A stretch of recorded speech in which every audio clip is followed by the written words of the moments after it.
everyone, welcome on back to Workshop Wednesday. I'm Chelsea Busmeyer. Thanks for joining me today in my workshop, and today I will be showing you how to hem a pair of trousers with the blind stitch by hand. Now, I love to hem trousers by hand just because it is the cleanest, most blind stitch you can get. Of course, there are the blind hemmer machines, which is a machine that only does the blind hem, which is used for all of the hemming of trousers in the industry. A lot of alteration shops also have these machines. They can be great. If the fabric's heavy enough, it can be fairly blind. But if you have a thinner fabric, like the trousers I'm working on today, I have these fantabulous floral pants. So they're for a client as well, and she just wants to make sure that the blind hem is actually blind. Now, other machines can do it. My serger has a blind hem option. Different sewing machines will have that option, but you may or may not have this option on your machine. And even if you do, you may be like me and really just prefer an absolute blind hem, something that you don't see the stitching at all when you do it. So this is my favorite method I like to use for hemming, and I'll show you and let you know why. First things first, as always with hemming, regardless of what kind of a hem you're gonna do, you need to take off the extra length. So always, always, always lay your seams, the side seam of the leg, the inseam and the side seam together so that you're cutting the front double and the back double. This is just going to ensure that your hems are even and nicer when you hem them off. Now these pants, I know I need to remove 9 centimeters. So depending on where you want your hem to be, you'll need to know that finished length and then how much you need to add for the seam allowance. This particular trouser, I'm going to do 3.5 centimeters, which is just shy of 1.5 inches, kind of in between 1.25 inches and 1.5 inches. Usually, as you can see here, a trouser hem is about 1 inch to 1.5 inches in width. And so I'm just going to mark having my original hem lined up with the inseam and side seam lined up.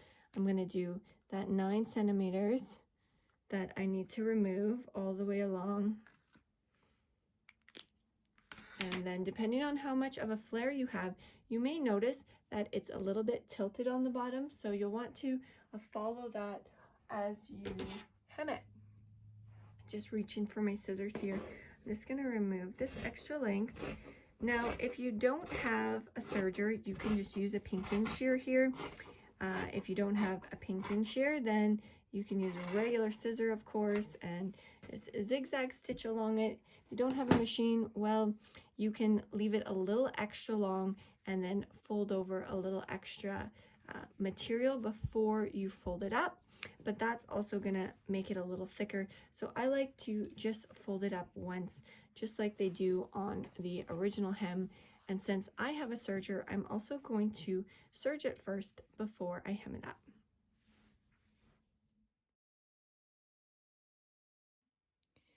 Before we move on to stitching, we're just going to take a quick pit stop here at the ironing board and flip up our extra seam allowance for the hem of these trousers and press it. It's so much easier to press that seam allowance in place so that you know you're stitching the right amount up along the entire length right at this spot. So I'm just gonna double check that my seam allowance is true to the amount that I want to have before I press it, and then just move along the entire length.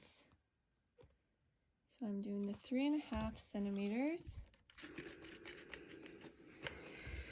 Just gonna flip it over and double check that we're good on this side.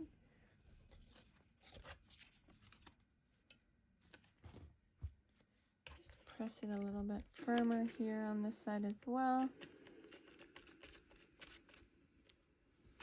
And then I'm just gonna split it here so that front to back, I also do have a crisp, really nice crisp line right in the center front and center back.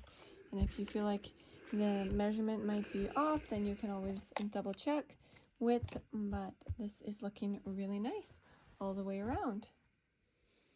Now to attach this new hem, I like to use a whip stitch. So the reason why I like to use a whip stitch is because it just simply fastens this loose edge really, really well to the pant leg.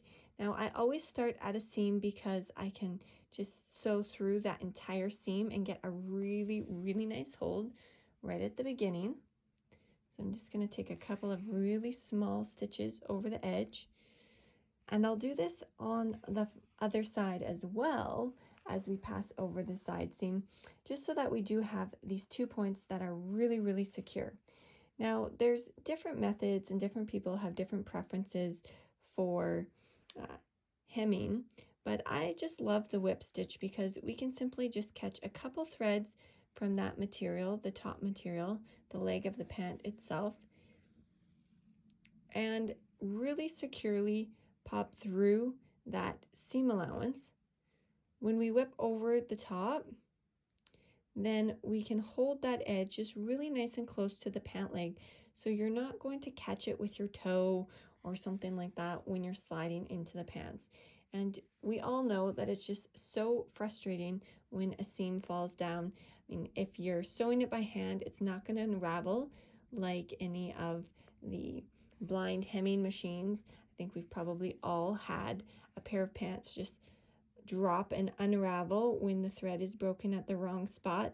So this is a really nice seam for that as well, and stitching it by hand just has such a clean finish. Here you can't really see because it's so dark and it's camera.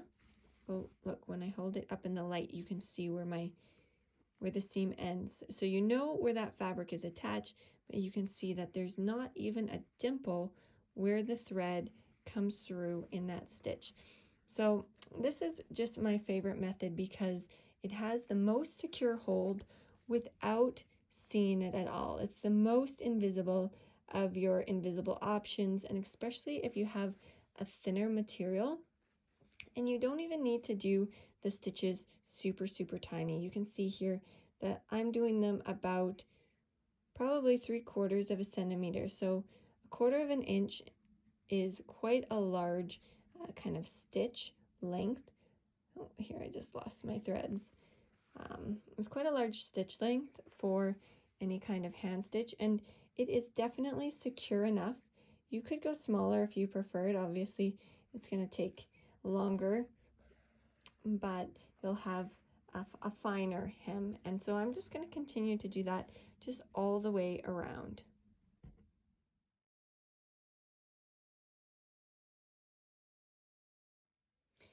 Now that I've arrived at the seam allowance for the side seam, I'm just going to take a couple smaller stitches as I cross over it and catch more of that underneath fabric. So this is just going to add in that security, that stability that I was talking about earlier, and ensure that our hem is just really securely attached as we cross over that extra material, and then we can just continue as we were before. So now that we've made our way back around to where we started, I'm just going to finish with a couple of stabilizing stitches as well and knot it off. And I'm just going to mention here too as well, for this pair of pants, since it's a heavier material and it is quite busy already with the flowers, I used a double thread. So I just measured the length of my seam around the whole leg and then added a little extra and doubled that. Let's flip this around and take a look. It's always nice to press it again after you're finished, but you'll find that since we pressed it before, it's actually laying really, really beautifully as is. So yeah, if your fabric is a little heavier, if you've got something going on like we have here, then always use a double thread just because it adds that little bit of extra stability and security. If you are hemming a really fine fabric, one time I hemmed some slacks actually for a men's wedding suit. It was a white suit that we made out of Dupion silk. He wanted a white silk wedding suit, and that fabric was just so thin And of course in white it shows even more if there's a little dimple or the edge of a seam allowance, that kind of thing. So I just use a single thread there, so you'll know just based on how it's looking if the double thread is just too heavy, but I do always recommend that double thread if it isn't too heavy. And so I'm just going to go ahead and do the second side now and then finish up. Side 2 is now also done as well. So there you have it. For a beautiful hem with a fantastic hold, my all-time favorite method is sewing by hand and using the whip stitch. You'll get a beautiful finish each and every time, and it just doesn't compare with the stability and security and the ability to get that real true blind hem intact, even with a very thin fabric. Well, thank you for joining me on this episode of Workshop Wednesday. Be sure to hop on over to my Facebook group if you're not already a member and join that. That's Sew with Chelsea. I'll put the link again in the comments so you can find me there and let me know what you're working on and what you're up to in your workshop this week. I'd love to hear from you. Take care and happy sewing.